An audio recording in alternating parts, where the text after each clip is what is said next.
Madame, monsieur, bonsoir. À la une de ce journal du mercredi 15 décembre, l'Union fait la force, c'est bien connu. Les cliniques troyennes des Ursulines et de Montier-la-Selle ont pris au mot cette formule. Elles ont officialisé hier soir leur regroupement sur le site de Montier-la-Selle dans des locaux plus vastes. Le détail de ce mariage dans un instant.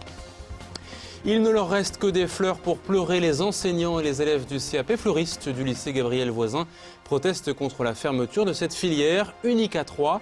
Le rectorat de Reims a décidé de ne plus proposer cette offre à la rentrée 2011. Reportage à suivre. Et enfin, le portrait d'un passionné, un tatoueur troyen issu du monde du cinéma. Il a travaillé avec Luc Besson ou Alain Resnais et depuis 14 ans, il imprime des images sur le corps de ses clients avec une priorité, l'hygiène. Rencontre à la fin de ce journal. Mais d'abord, les conséquences de la neige qui tombe, vous le savez, depuis ce matin dans le département. Mesure principale, l'annulation partielle des transports scolaires demain, jeudi, dans le secteur de Bar-sur-Aube, Brienne et Bar-sur-Seine. Et les parents des élèves sont invités à se reporter à la carte scolaire de leurs enfants. Partout ailleurs, le transport est maintenu, sous réserve de la météo, bien sûr. Le Conseil général invite les parents à la prudence et à ne pas laisser les enfants seuls demain matin aux arrêts de bus. Un numéro vert est mis en place par le département pour plus de renseignements sur les transports scolaires. Il s'agit du 0800 12 10 10. C'est une petite révolution dans le monde médical au bois, le rapprochement annoncé de deux cliniques troyennes sur un même site d'ici 2013, les Ursulines et la polyclinique de Montier-la-Selle. Elles appartiennent déjà au même groupe, mais sont situées dans deux endroits différents. Le nouvel établissement installé sur le site de Montier-la-Selle offrira 14 000 m² contre 10 000 aujourd'hui et disposera de 50 lits supplémentaires. Coût des travaux, plus de 11 millions d'euros. Et les précisions de Jonathan Boisset. Voici à quoi pourrait ressembler la clinique Montier-la-Selle à l'horizon 2013. Un établissement d'une surface de 14 000 m² qui permettra de regrouper en un même site les services de la polyclinique des Ursulines et de Montier-la-Selle. L'établissement des Ursulines est un établissement très vétuste dont la mise aux normes s'avère extrêmement coûteuse, difficile et probablement quasi impossible. D'une part, et d'autre part, il est plus cohérent et plus rationnel de regrouper les activités sur un même site. Le fait de regrouper ces moyens, notamment sous l'angle de l'anesthésie, de la prise en charge post-opératoire, est une disposition qui s'imposait de toujours. Ça a toujours été, encore une fois, l'idée maîtresse dans ce projet de Vitalia à Troyes. Ces deux établissements appartiennent au second groupe français d'hospitalisation privée. L'idée est donc de réunir les services des deux cliniques en un même lieu. Une rationalisation de l'offre de soins du groupe sur l'agglomération troyenne qui va nécessiter d'importants travaux. 4 000 m² de construction, donc qui se décline surtout sur ce bâtiment qui comprend les plateaux techniques et la partie hall d'accueil avec la structure donc l'on voit ici, la partie hall d'accueil et la structure administrative. Le projet a été étudié, phasé, de façon à permettre et à poursuivre l'activité sans aucune gêne pour le public. Ce projet prévoit aussi la restructuration de 4 000 m² de locaux existants. Le nombre de lits passera de 150 à 200, tandis que le bloc opératoire verra la création de 4 nouvelles salles. Une maison médicale comportant 15 salles de consultation verra également le jour. Des travaux qui se chiffrent à une vingtaine de millions d'euros. En gros, vous avez 12 millions d'investissements pour ce qui est des travaux d'extension, à peu près 8 millions d'investissements pour les travaux de réhabilitation, restructuration et en gros 4 millions d'euros d'équipements en matériel et plateaux techniques. Nous sommes également propriétaires par exemple de la clinique de Chaumont, de la clinique de Langres, de la clinique de Romilly sur Seine et nous souhaitons bien sûr que l'ensemble des équipes médicales de ces établissements travaillent en synergie et en complémentarité avec les équipes médicales de Troyes. Donc cet établissement a probablement vocation à étendre son périmètre d'intervention. Un projet réalisé en concertation avec les praticiens, mais pour le moment, tout cela n'est encore qu'à l'état d'esquisse. Le chantier devrait durer au minimum 2 ans. Dans le meilleur des cas, la première pierre pourrait être posée décembre 2011. Autre établissement de santé privé qui fait parler de lui, la clinique de Champagne, classée par le magazine L'Express parmi les meilleures au niveau national en ce qui concerne notamment les maladies nosocomiales et le traitement du cancer de la prostate. L'établissement ne cache pas sa fierté face à de tels résultats qui impliquent des gestes concrets au quotidien, comme l'explique Bruno Peyron, le président de la commission médicale de la clinique. Il est au micro de Jonathan Boisset. On savait qu'on avait fait des gros efforts au niveau de l'indice ICALIN, c'est-à-dire sur la façon, sur les moyens, sur la prévention possible des infections nosocomiales. Ça nous a permis d'arriver au niveau A, ce qui est un niveau, encore une fois, le niveau normal. On considère que c'est excellent, mais c'est ce que nos autorités de tutelle souhaitent que tous les établissements y parviennent rapidement. Ça amène effectivement des modifications à tout niveau. Ça amène des modifications, par exemple, pour le lavage des mains. Ça permet, à chaque fois que l'on va avoir en contact avec le malade, on doit se laver les mains. Ça paraît être une évidence, mais ça concerne aussi bien les médecins que le personnel qui y a accès, donc que ce soit les aides-soignantes, que ce soit les infirmières. Donc effectivement, on modifie nos habitudes. Dans le bon sens, on espère. Ce matin, à Troyes, les enseignants et les élèves de la formation fleuriste du lycée Gabriel Voisin ont manifesté leur colère devant les grilles de l'établissement. Organisés en collectif, ils s'opposent à la décision du rectorat de Reims qui envisage la fermeture de cette filière à compter de la rentrée de septembre 2011. Et ce alors que 70% des diplômés ont trouvé un débouché en 2009. Ils ne comprennent donc pas cette mesure, d'autant qu'une formation identique dans un lycée privé a ouvert il y a peu. Ils dénoncent des arguments budgétaires et une inégalité.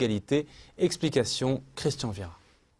Tenaillé entre devoir de réserve et mécontentement, la manifestation a duré 5 minutes.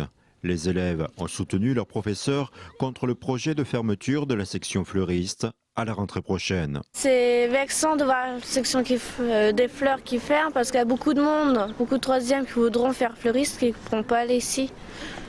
C'est privé, il y en a qui n'ont pas les moyens de payer en fait pour faire les études là-bas.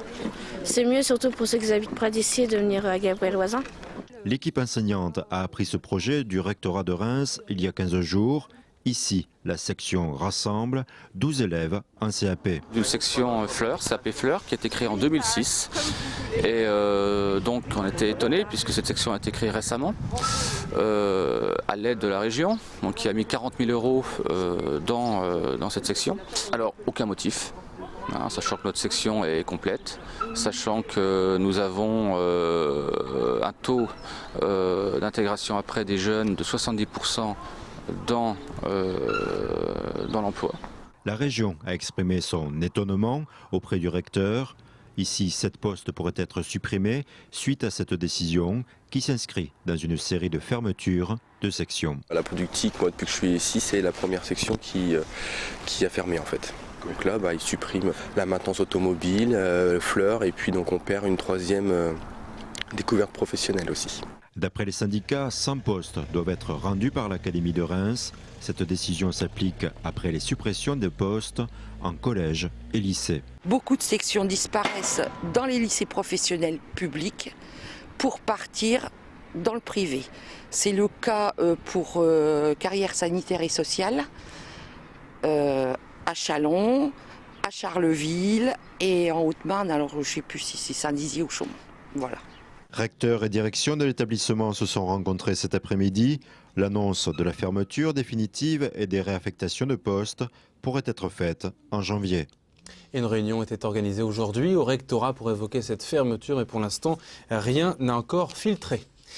Une récompense littéraire remise hier soir par le Conseil général à l'écrivain Liliane Mosca pour son livre Les gens de Laborde.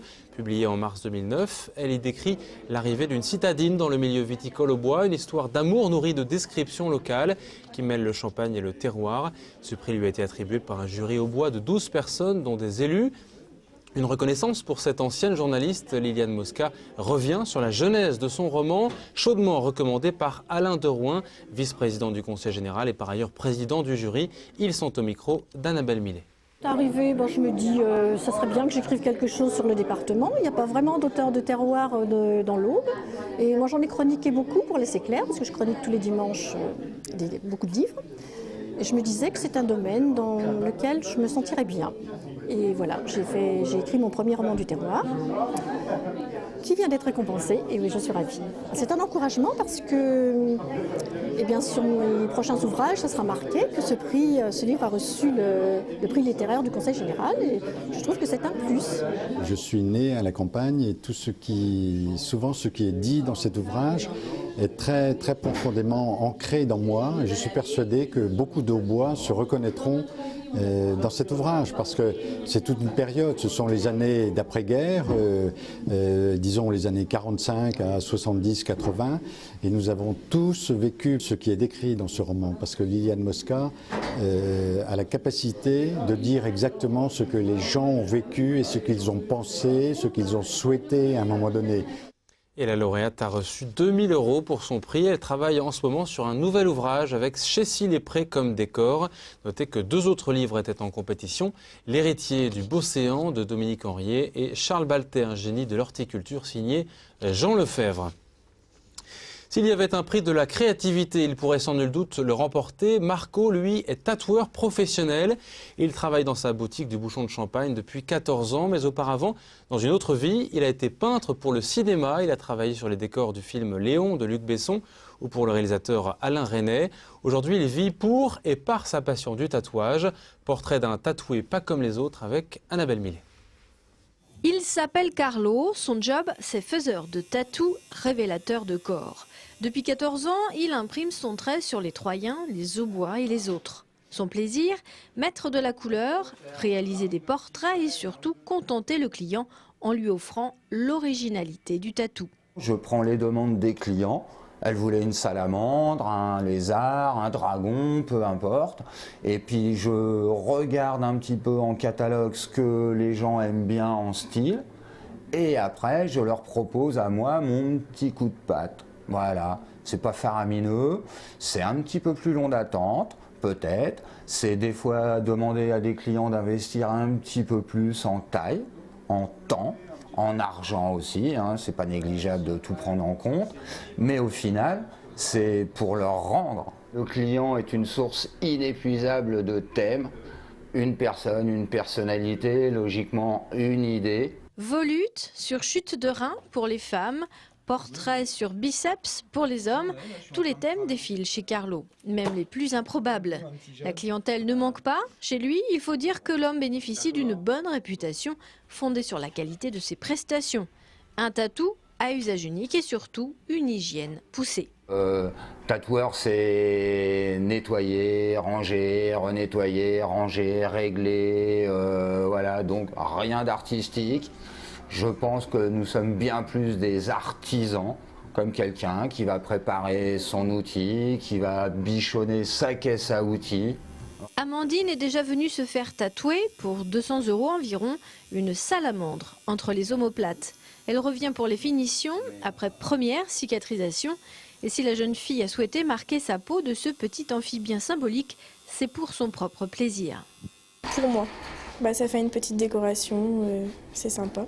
C'est très bien, il nous conseille bien, puis il prend son temps pour tatouer, nous rassurer. Car Carlo discute toujours avec ses clients des raisons de leurs demandes et des dessins eux-mêmes.